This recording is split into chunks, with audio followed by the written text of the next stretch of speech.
The Alaskan wilderness, for years a vast buffer between North America and the Soviet Union, is today becoming the focus for defense against a growing Soviet bomber threat and the projection of U.S. air power in the strategically important Arctic and North Pacific.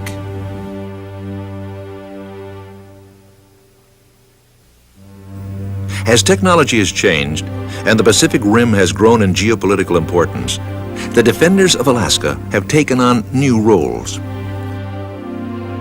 The U.S. Air Force, Army, and Navy are developing a highly coordinated Arctic warrior operational strategy to blunt Soviet power and deter the USSR's frequent intelligence and strategic bomber exercises in the region.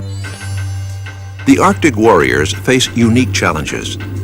From east to west, Alaska extends as far as all the lower 48 states, with 5 times as much coastline to defend. The central threat today is the long-range Soviet Tu-95 Bear bomber. The Bear H can carry up to 10 nuclear-armed AS-15 cruise missiles. Launched over southern Alaska or Canada, they could reach the heart of the United States. The Bear G, often equipped for electronic intelligence missions off Alaska, can carry 2 shorter-range AS-4 cruise missiles. In wartime, these would probably be used against Alaskan and Canadian targets to open the way for the Bear H and its long-range missiles.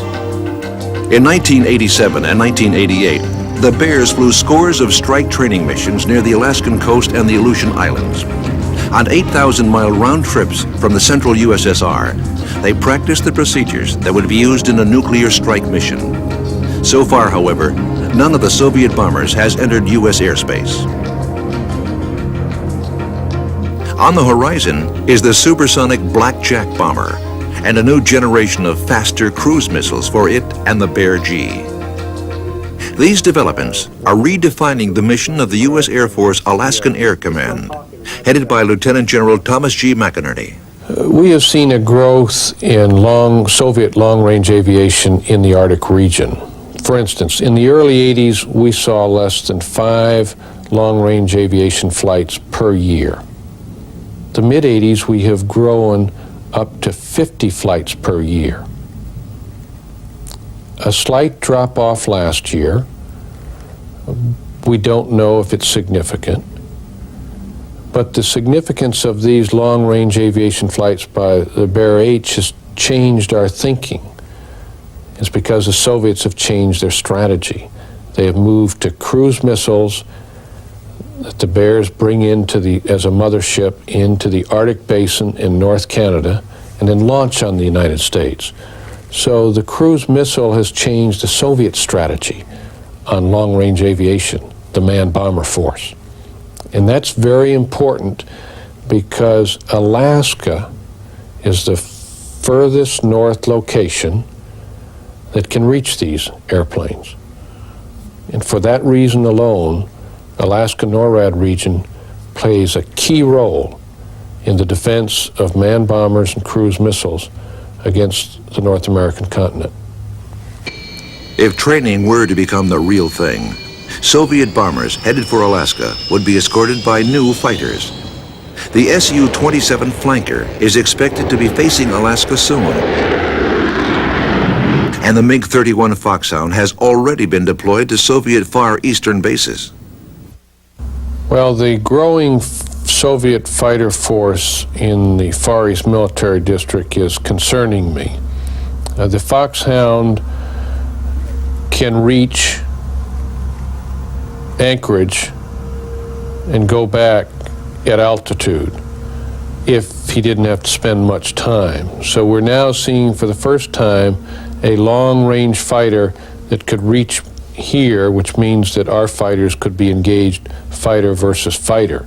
So that is a concern. But Alaskan Air Command, too, has new capabilities. The 21st Tactical Fighter Wing operates out of Elmendorf Air Force Base near Anchorage. The wing has 34 F-15C and F-15D fighters with improved radar and conformal fuel tanks for greater range. They are divided between the 43rd and the 54th Tactical Fighter Squadrons. The 2 squadrons maintain F-15s on alert at 2 forward bases of the Alaskan Air Command. From Galena in west central Alaska and from King Salmon at the northern neck of the Aleutians, they scrambled to intercept and shadow the bears. Improved detection, command, and control over Alaska's vast distances are provided by two E-3 AWACS aircraft from the Tactical Air Command's 962nd Airborne Warning and Control Squadron, also at Elmendorf. Training together day in and day out, the fighter and AWACS crews are developing new tactics for a theater where an interception can reach out 1,000 miles, and Soviet and American soil are only a few minutes flying time apart. Supporting their mission are KC-135 tankers of the Strategic Air Command's Alaskan Tanker Task Force and the Alaskan Air National Guard, operating from Eielson Air Force Base near Fairbanks, just south of the Arctic Circle.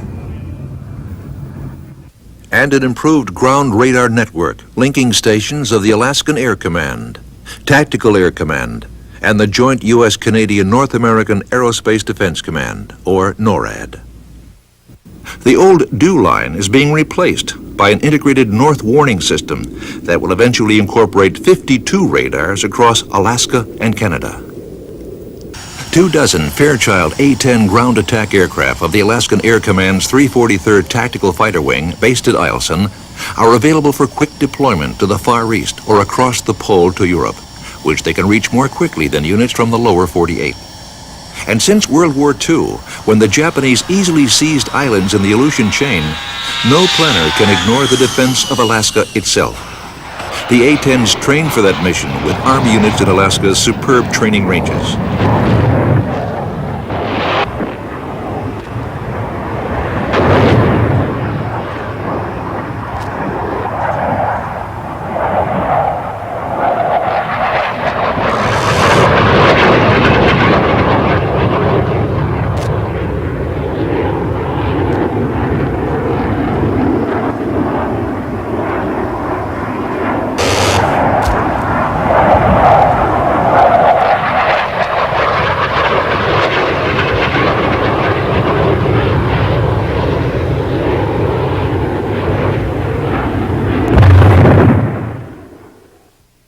Air power in Alaska is part of three organizations: the Air Force's Alaskan Air Command, the Alaskan region of NORAD, and the newly activated Alaskan Command, a subordinate unified command which stretches the U.S. Pacific Command's responsibilities from Alaska's North Slope southward to the Indian Ocean.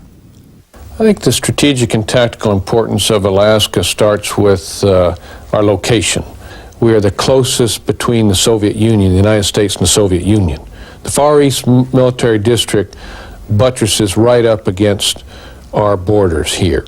So that strategic location, when one talks about naval forces, ballistic missile submarines, long-range aviation, Bear H's, Bear G's, the location where we are is a superhighway, if you will, and we're part of that superhighway and control those resources that flow or could flow in wartime back and forth. The cutting edge of the Arctic warrior concept is the air superiority and air sovereignty mission of the F-15 fighters.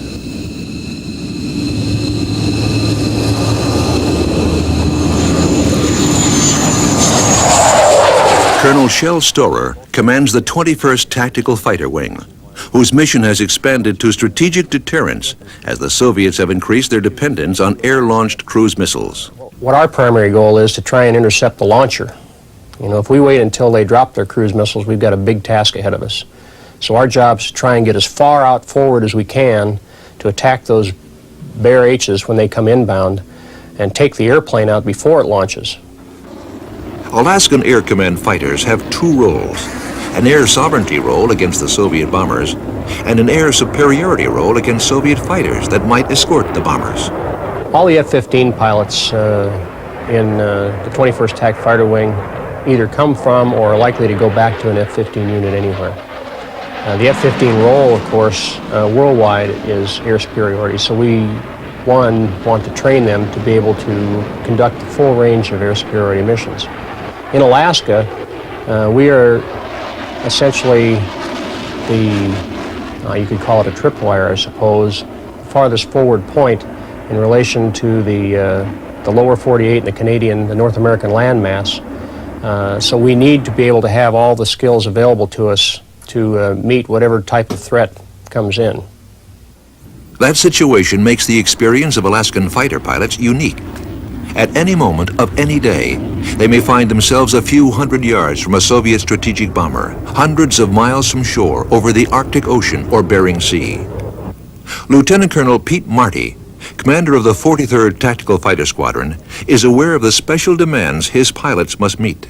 A young pilot on his first assignment to Alaska can be put into a really unique, terrifying perhaps experience, in that on his first operational tour he is put out at Galena Air Force Base, short runway, middle of the winter, slick, at night, and launched off on an active air intercept against an unknown, perhaps from another country. And he takes off, his lead may abort, so therefore he has to be prepared to go off into the dark night, go against an international type situation on a very young age, so he really has to know his stuff and be top-notch. Between standing alert for intercepts, F-15 pilots in Alaska have some of the best air superiority training opportunities in the world, thanks to the low population density. They can practice intercepts and dogfighting at all altitudes.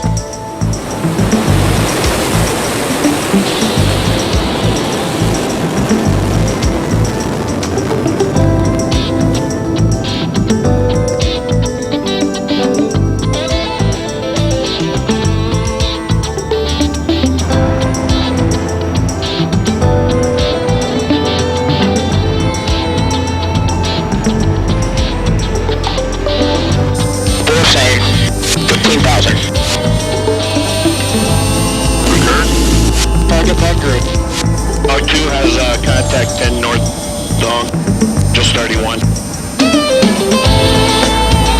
Altitude, target bunker. Actuator Captain on our nose, 15 miles, 13K. Threat 101, 10 miles, tracking north hot. Altitude is just tower 1. I got 1, he's turning. Miles, they're tracking hot. Main trail, 5 miles on separation between us here. Okay, down. Valley 2, Valley 3, to the left, double right, copy, 16,000 flash, that's a fairwood, okay, we're engaged with 4. Come back hard now, 5 miles, top line is going to have a shot, okay, he's turning on us, 106, I don't see it, okay, keep coming right, okay, still there, right underneath us, on 3 miles, gaggle. 04, Valley up. Got 1. Let's disengage. Good. Let's knock it off. Roger, knock it off. We're on back.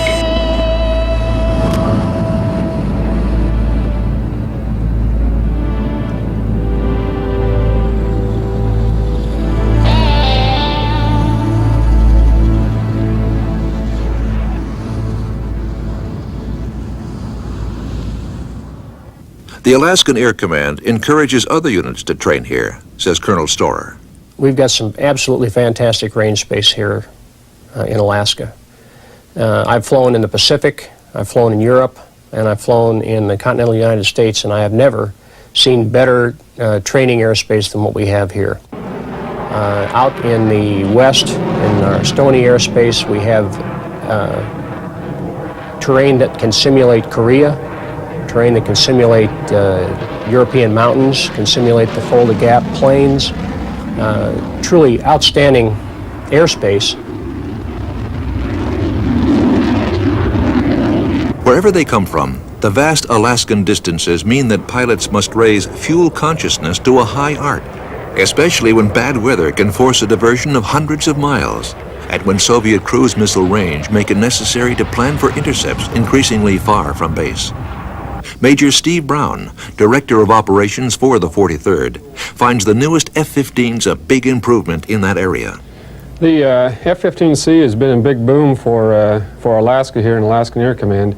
The additional fuel capability with the conformal fuel tanks and the additional internal fuel not only gives us a longer range capability to go out and get out to the bombers farther out, but it also gives us the capability in carrying that fuel to go farther out, still come back and have plenty of gas to divert with. Distance is a challenge to the A-10s flying out of Eielson, as well as to the F-15s. Here one refuels from a tanker task force KC-135, 18,000 feet above the Yukon River, abeam the Arctic Circle.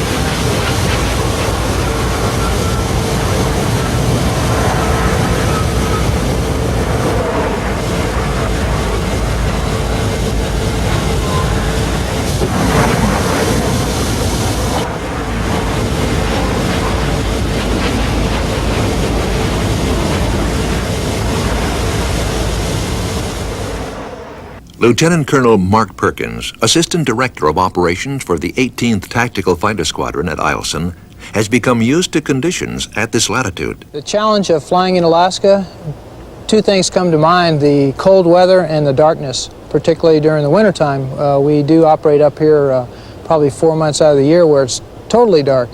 Low sun angles, slick conditions, runway braking conditions are very slick, and we operate up here under ramp conditions that some other units wouldn't even dare to walk out of the building. The darkness itself, we get up in the morning, it's dark. You come to work, it's dark. You go home, it's dark. The sun never comes up more than just above the horizon, so we're constantly operating in the darkness.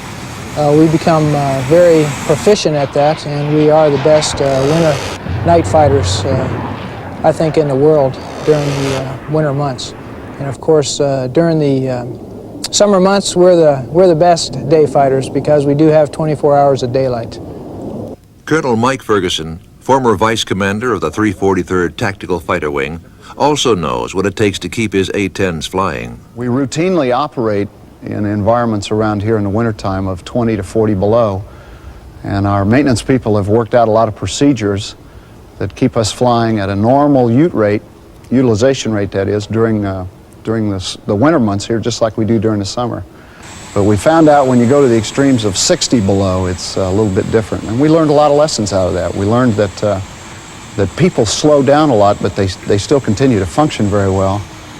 Machinery is very difficult to operate in 55 to 60 below temperatures. Fluids stop being fluids.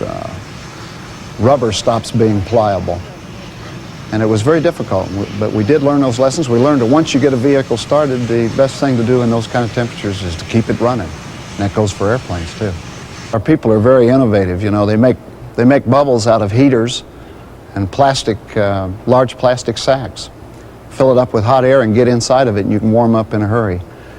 The F-15 ground crews face equal challenges, according to Colonel Doug Ferry, Deputy Commander for Maintenance for the 21st Tactical Fighter Wing. The winter of 1989 was a very difficult winter for us. We had wind chill factors that got as low as minus 80 to 85 degrees, with ambient temperatures normally ranging around minus 35 for a 2-week period. This was the coldest that it had been here in Elmendorf in approximately 10 years. That winter certainly provided the challenge that we needed in terms of operating in the cold environment and seeing how well our airplanes would perform with this severe weather. The harsh weather goes with the territory, a territory growing in importance as geopolitical balances change. The importance of having A-10s based in Alaska is our central location to the European theater and also to the Pacific theater. We are able to deploy from Alaska and go right over the North Pole itself into the European theater in a minimum amount of time. Going over to Asia or the PACAF theater, the A-10s can deploy from Eielson Air Force Base down through Shimia in the Aleutian Islands and then across to Korea or any place in the Pacific in a minimum amount of time. So we're centrally located even though it seems like we're at the top of the world. It's a great place to train. The weather's great. The terrain mirrors very closely where we'll be required to fight if and when we're called upon to fight. And finally, we've got the 6th Infantry Division Light right next door, so we're in very close proximity with the people that we're committed to go to war with, and we can practice with them every day. The maneuverable, heavily armed A-10s are also crucial to the defense of Alaska from a potential attacker just across the Bering Strait. I guess the first question would be, do we need to defend Alaska? Sometimes we need to remind people that Alaska is part of the United States and it's sovereign territory, and it needs to be defended. We have a lot of high-value strategic reconnaissance assets here in the state. So we don't see massive land forces attacking the state, but we do see special forces that will require us to deploy forward to the outer edges of the state and support maritime forces and also land forces in the defense of Alaska.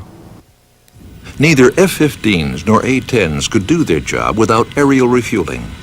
Keeping the Arctic warriors in the air over Alaska's enormous distances is the responsibility of the Strategic Air Command's Alaskan Tanker Task Force, managed by SAC's 6th Strategic Reconnaissance Wing. The 168th Air Refueling Squadron of the Alaskan Air National Guard also plays a vital role. 3 or 4 SAC tankers are always on 1-hour alert, and the Air Guard is increasing its alert force as well. The tankers support all elements of the Arctic Warriors operations. F-15s,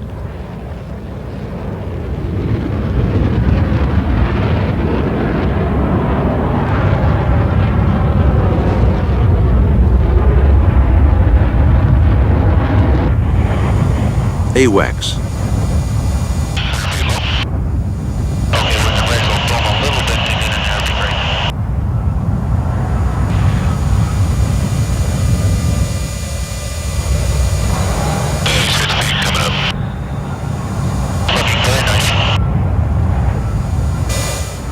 and A-10s.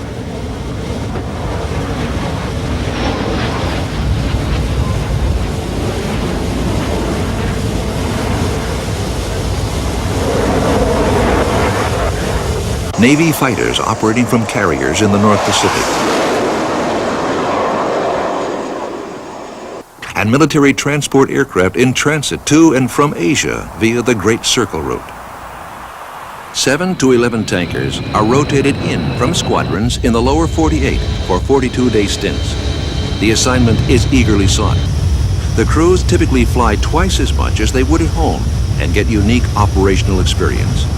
Colonel Bob Warner, commander of the 6th Strategic Reconnaissance Wing. If you compare us to other tanker operations down in the lower 48, they basically are training crews to do a job. When you come up here to Alaska on your TDY duties or the crews, we fly almost totally operational missions.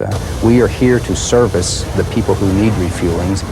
You have to sort of imagine that Alaska is a state that's almost 800 miles across in depth, and that you could cross the whole Great Plains of the United States from say, bottom of Oklahoma all the way up to North Dakota, and looking at the kind of area that we have to cover for refuelings. The vastness of the state and the vastness of the area means that airplanes operating up here need gas to be able to go someplace, do a mission, and return home. And they cannot carry a payload and perform the mission with the amount of gas they would need to do it. The Alaskan Air National Guard's responsibilities have grown with mid-air refueling needs in the region. Its tanker force will soon grow to 7 aircraft. Lieutenant Colonel Doug Clinton, commander of the 168th. We work rather closely with the active duty SAC forces here in Alaska and contribute somewhat to their tanker task force mission. We do place one of our aircraft currently on alert for 1 week out of every 5. Also, we share air refueling training in the theater. Covering such a vast territory would be inconceivable without sophisticated radar and command, control, and communications techniques. At the center of the radar system is the NORAD Region Operations Control Center, or ROC. Its Elmendorf headquarters is known as Top ROC for its mission at the top of the world. Here, each Red Star plaque marks a successful intercept mission. Major Jim Johnson is Director of Operations for the 744th Aircraft Control and Warning Squadron. ROC is the Regional Operation Control Center. That's NORAD's command and control unit here in Alaska.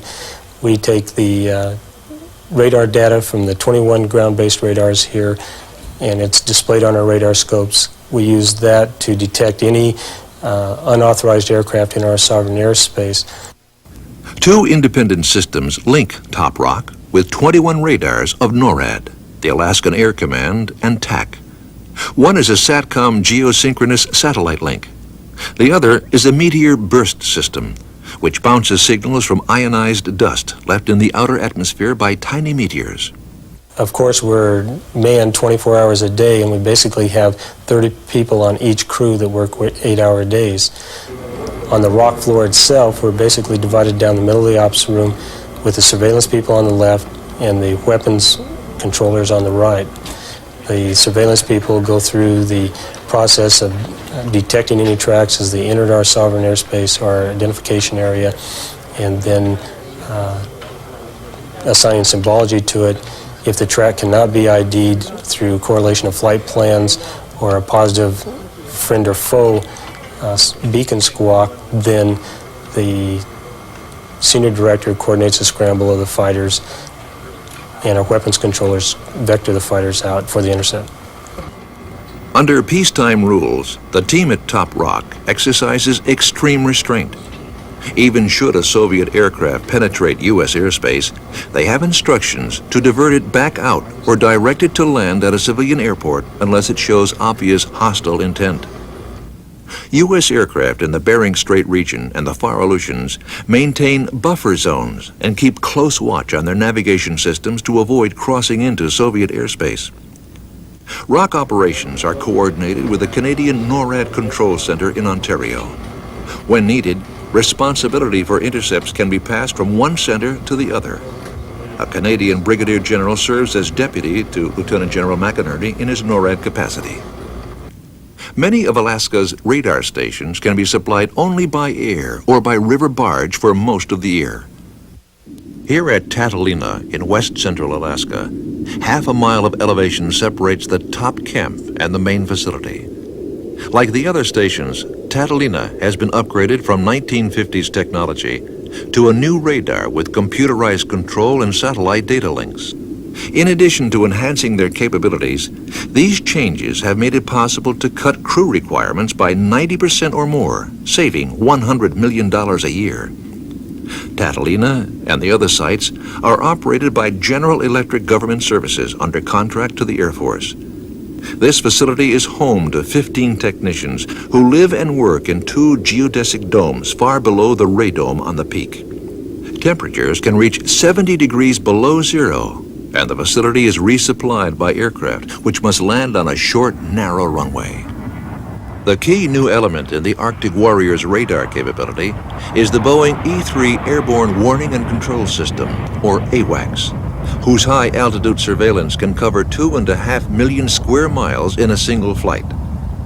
AWACS makes it possible to spot even low-flying aircraft using terrain features to mask their approach from ground radars. Standard procedures make it possible to divert any AWACS training flight into an intercept mission, and AWACS crews here stand alert for rapid takeoffs. The importance of AWACS cannot ever be underestimated because it is a mobile radar, and with these vast areas that we must cover, the flexibility of AWACS to move out when the Soviets don't know, it's unpredictable when it's going to be there. It gives me as a commander and our team here a great flexibility, and it gives us our eyes, which is so important in warning and in defense. The AWACS extend not only the eyes of the Alaskan Air Command, but also its communications. Lieutenant Colonel Tom Toops, commander of the 962nd Airborne Warning and Control Squadron. In addition to extending the radar coverage of the ground-based radars, the E-3 also has the comm capability to maintain comm with the F-15s assigned here at Elmendorf throughout the intercept. In addition, we can communicate with the ROC, the Regional Operation Control Center back here at Elmendorf throughout the entire intercept by using HF radios or SATCOM communication. Until the AWACS came to Alaska in 1986, fighters had to remain within about 200 miles of ground radar sites. The United States could not risk losing radar and communications coverage of its fighters in such a sensitive zone. Now, with the AWACS wide coverage and communications relay capabilities, intercepts 1,000 miles and more at sea are possible. Bogey 240, 245. Roger. Because of Alaska's strategic importance, a NORAD representative on each AWACS mission has the authority to direct intercepts from the aircraft if communications with Top Rock are disrupted. On an AWACS flight, it is the mission crew commander who tells the pilots where to fly and determines how the radar surveillance will be conducted. Major Steve Carr, a mission crew commander, describes the organization in flight. The division of labor on board the AWACS during mission execution is very specific. First of all, the surveillance section is the one that's primarily responsible for picking up the track initially and assigning some symbology to that track. Once they have done their job and we have told the track, by that I mean we've passed that information to the ground, we have received the identification on the track, that has an effect on the action we'll take from then on.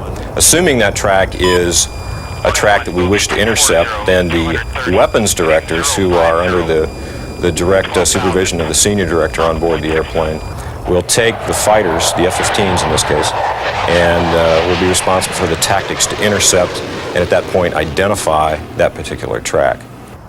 Supporting the surveillance and fighter controllers are highly trained technicians who manage the aircraft radar, computer, and satellite communication systems. AWACS patrols often extend thousands of miles on round trips to the end of the Aleutian chain or to the North Slope. With mid-air refueling, an AWACS can stay aloft for long periods. Here, one is refueled over central Alaska.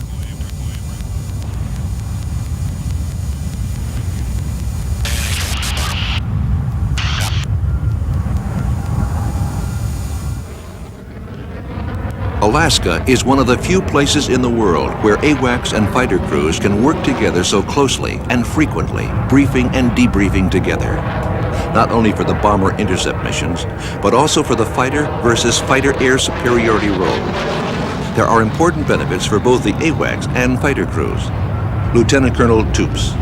In addition to the air sovereignty role here at Elmendorf, we in the 962nd also have an air superiority or dogfight mission that we have to train our controllers for. A good example of how we train them is through daily training missions where we would control F-15s against another aircraft, for example, F-18s, Canadian F-18s, who deploy here from Cold Lake frequently to get that type of training.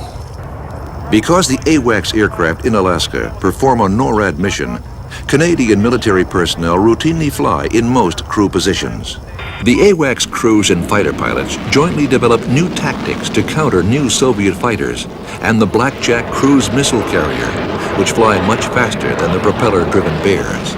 As an example, we've used the B-1 and its capabilities to simulate the capabilities of the Blackjack bomber. We work with the wing in their simulator, their flight sim, and we also have developed simulation tapes that enable the F-15 pilots to come on board the E-3 and observe the flight profile or expected flight profile of a Blackjack and better ways to counter that threat. Contact single target 280 for 28 Angels 24. Single contact 260 for 14. Lock 260 for 13 miles, Angels 22. 01's engaged. Single hit there. Splash trailer. Today, when the threat still takes the form of the Bear bombers, the first to meet it are often F-15s based here at Galena Airfield near the Arctic Circle. In fact, the field has a long historical connection with the Soviet Union, according to Lieutenant Colonel Tom Patimermay of the 5072nd Combat Support Squadron, which manages the facility. 1941 to 1942, the base was used as a drop-off point in the Lend-Lease program as the United States ferried fighters to the Soviet Union in World War II. One of the unique structures on the base is the Birchwood hangar that was built in 1941-1942, both with U.S. and Soviet money and construction workers to support that effort. Flying the F-15 out of Galena is definitely a challenge. One of the key factors is the runway length. Our runway usable length is 6,600 feet, which is the shortest operational F-15 runway the Air Force uses. The cold weather in the dark at Galena is also a challenge. We're approximately a little over 200 miles from Fairbanks, which is Eielson Air Force Base, over 300 miles to Elmendorf, which is our primary base. So our divert capability and divert options if the weather goes down is a significant challenge. On the banks of the spectacular Yukon River, Galena is only 350 miles from the Soviet mainland. When its pilots pass Little Diomede Island, they are only 2 miles from Soviet territory on Big Diomede Island. Lieutenant Colonel Pete Marty, commander of the 43rd Tactical Fighter Squadron, knows what that proximity to the Soviet Union means. It's often crossed my mind sitting alert in Alaska at King Salmon or Galena that there are Soviet fighter pilots sitting alert in flagons and foxhounds just on the other side of the border within a very short distance. And that the fact that they must consider that we have a very capable Air Force on this side of the date line facing them in case of hostilities. When Soviet aircraft are detected, all the resources of the Air Force in Alaska are coordinated to intercept them. Let's follow an actual bear intercept as F-15s, AWACS, and tankers are directed toward the incoming target. The intercept package is coordinated from Top Rock at Elmendorf, part of a chain of command and control that can extend, if necessary, from an F-15's cockpit all the way to NORAD headquarters in Colorado Springs or to the White House. 2 F-15s of the 21st Tactical Fighter Wing are kept ready for takeoff on 5 minutes' notice, armed and fueled in their alert cells at Galena.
While fighter pilots taxi into takeoff position, the controllers at Top Rock balance distance, time, and fuel for an encounter that may be 1,000 miles from anchorage.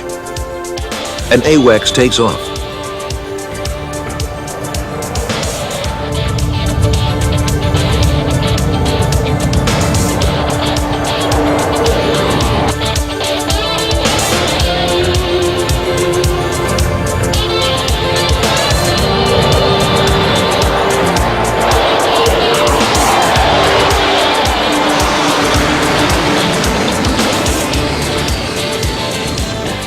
And a tanker is scrambled from the alert force at Eielson.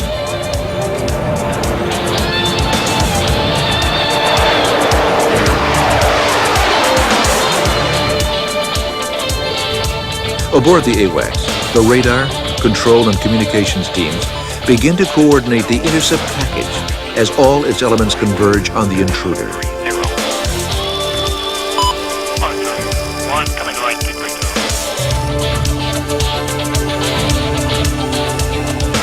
Afterburner takeoffs are the rule for the fighters.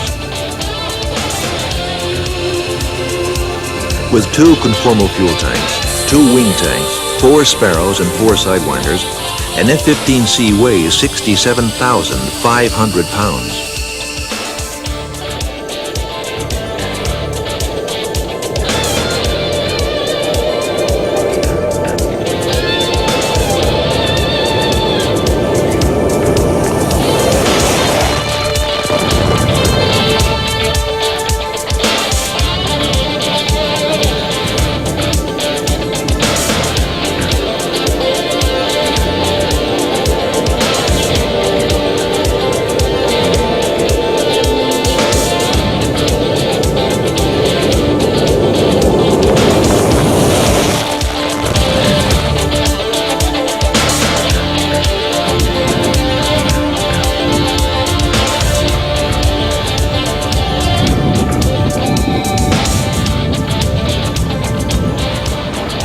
The intercept mission can last 6 or 7 hours, making fuel critical. Here, missile-armed F-15s refuel over pack ice in the Arctic Ocean en route to intercept Soviet bears. AWACS personnel supply position data to the fighter pilots and relay communications back to Top Rock. Bogey 270, 10 miles. 10 miles going on. Both fighters and AWACS use their radio and radar selectively to minimize Soviet opportunities to gather intelligence about their capabilities. Gradually, the distance closes. The AWACS usually remains at least 100 miles from Soviet aircraft, but a tanker may close into 10 miles along with the fighters and remain parallel during the intercept. In the clear air of the Arctic, visual contact is often made at 50 miles or more.